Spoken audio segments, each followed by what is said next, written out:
बंद किया जाएगा। देखना ये होगा कि क्या हुकूमत जो है वो अपनी जो अय्याशी है या अपनी जो प्रोटोकॉल की गाड़ियाँ हैं उनको बंद करेंगे। बिस्मिल्लाहिर्रहमानिर्रहीम। देखती आंखों सुनते कानों को वकास मान का सलाम।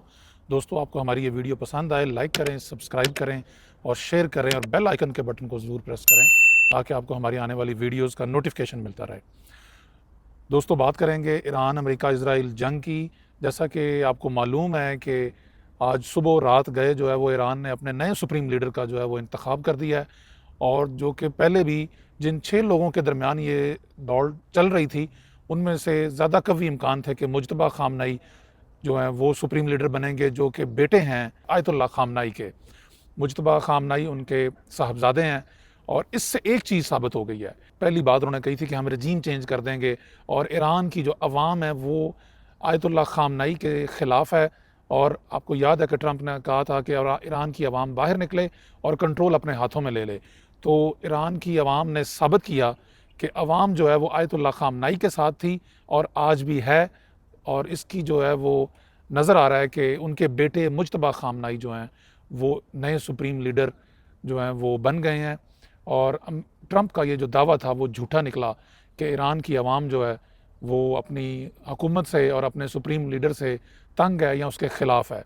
तो ये तो उनकी पहली बात जो है वो झूठी साबित हो गई, जिस तरह के इराक़ में भी साबित हुई थी और जिस तरह अफ़गानिस्तान में भी साबित हुई थी। आपको याद है कि इराक़ में भी अमेरिका ने कहा था कि हम जो इराक़ी अवाम है उसको सद्दाम हुसैन के चुंगल से छुड़ाने आए हैं, और यही उन्होंने जो है वो अफ़गानिस्तान में भी कहा था कि हम अफ़गानी अवाम को तालिबान के चुंगल से छुड़ाने आए हैं।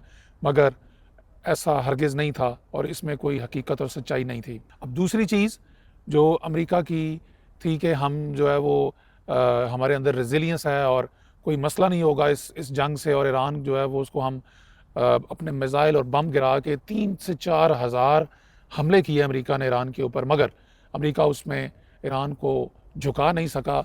ऑन कॉन्ट्ररी जो ईरान ने हमले किए, जो अबनाए हर्मज़ से जो मिसाइल पैदा हुए, दुनिया का जो है वो इस वक्त दुनिया इक़्तिसादी और मुआशी बहरान का शिकार हो गई है। वो सिर्फ उसका असर ईरान या 2-4 इर्द गिर्द के ममालिक पे नहीं है, उसका असर पूरी दुनिया पे है, और पर्टिकुलरली अमेरिका के भी ऊपर भी उसका असर आ गया है। और अमेरिका में जो है वो तवानाई की कीमत 19% ऊपर चली गई, और वैसा होना था क्योंकि 20% जो दुनिया का तेल है वो अबनाए हर्मज़ से गुजरता है, और 30% दुनिया की LNG जो है वो बंद हो गई है। तो तेल और गैस जब बंद हो जाएगी तो फिर ये कैसे मुमकिन है कि ये जो है वो चीज़ खामोशी से देखी जा सके और दुनिया जो है वो हंसते बसते अपनी ज़िंदगी गुजारे। That's not possible. अमेरिका का जो खलीजी ममालिक में सबसे बड़ा रडार सिस्टम था वो ईरान ने तबाह कर दिया। ईरान अपना जो एक मिसाइल या जो ड्रोन जो है वो उड़ाता है तो उसके ऊपर उसका $10,000 खर्चा है। उसी ड्रोन को जो इंटरसेप्ट करना है अमेरिका ने, उसका जो है वो 1.5 मिलियन खर्चा है। इसका कंपैरिजन ही नहीं है आपस में। तो अमेरिका साफ नज़र आ रहा है कि इस जंग में फंस गया है, और ईरान जो है उन्होंने जिस रेजिलियंस और जिस ताकत और क़ुव्वत और जमामर्दी और हिम्मत और जो कहते हैं ना कि कौमी जो हमीयत होती है, कौम एक नेशन जो कि डट जाती है अपने हक़ खुद इरादियत के लिए, अपनी खुद मुख्तारी के लिए, और वो अपनी हमीयत दिखाते हैं। ईरान ने उसका इजहार किया इस जंग में। जंग का आज 9वां दिन है और अमेरिका घुटने टेकने पे मजबूर हो गया। मुंह से तो वो नहीं कह रहा, अमेरिका मुंह से तो कहे जा रहा है जी कि हमने जो है वो जंग जीत ली है और हमने ऐसा कर दिया है, उनकी लीडरशिप को मार दिया है, और हम जो है वो जंग इतने हफ्तों तक लड़ेंगे। हफ्तों तक आप जंग तो लड़ेंगे, लेकिन फिर दुनिया का निज़ाम जो है वो तो तबाही की तरफ चला गया। दुनिया में तो इस वक्त जो इक़्तिसादी हालात इस तेल की कीमतों की वजह से, जो पेट्रोल और डीज़ल की कीमतों की वजह से दुनिया में इकनॉमिक क्राइसिस जन्म ले ली है, वो आपसे कंट्रोल नहीं हो पाएगा और पूरी दुनिया उसकी लपेट में आ गई है। ये सिर्फ ईरान का या इंडिया का या गल्फ़ रीजन का इशू नहीं है, ये पूरी दुनिया का इशू बन गया है। और आप देखेंगे कि जैसे क्रूड ऑयल की कीमत में इजाफा हो रहा है, अब ये इजाफा थोड़ा और बढ़ेगा क्योंकि इंटरनेशनल मार्केट में तो बातें अब $120 पे होना शुरू हो गई हैं।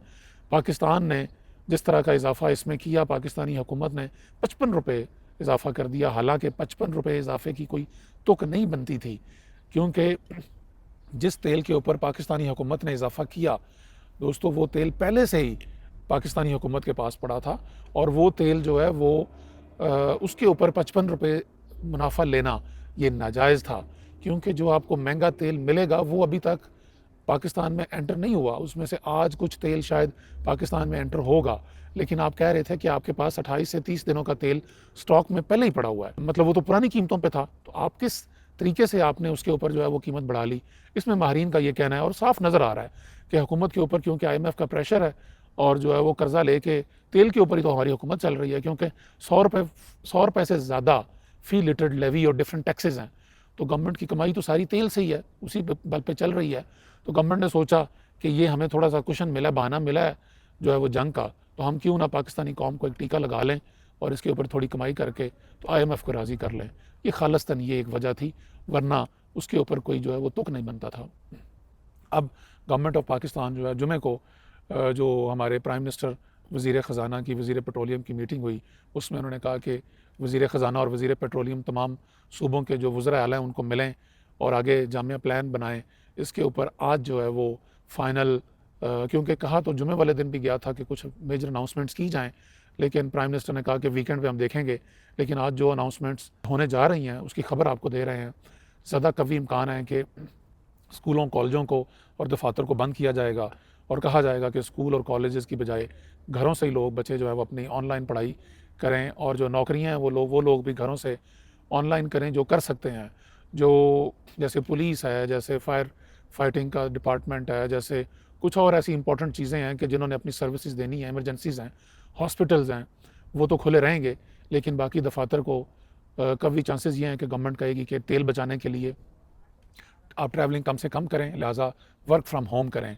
तो इसमें हुकूमत से अब देखना ये होगा कि क्या हुकूमती वज़रा जो हैं, हुकूमती ब्यूरोक्रेट्स जो हैं, क्या वो भी अपने ऊपर जो है वो कंट्रोल करेंगे और अपनी जो एक बंदा निकलने के लिए 10-10, 20-20 गाड़ियाँ चलाते हैं, क्या वो गाड़ियाँ भी बंद होंगी, या ये कुर्बानी सिर्फ एक दफ़ा फिर जो है वो गरीब आवाम और आम आदमी को देनी पड़ेगी। ये आने वाले दिनों में आप भी देखेंगे, हम भी देखेंगे। अल्लाह ताला मेरा और आपका हामी नासिर हो।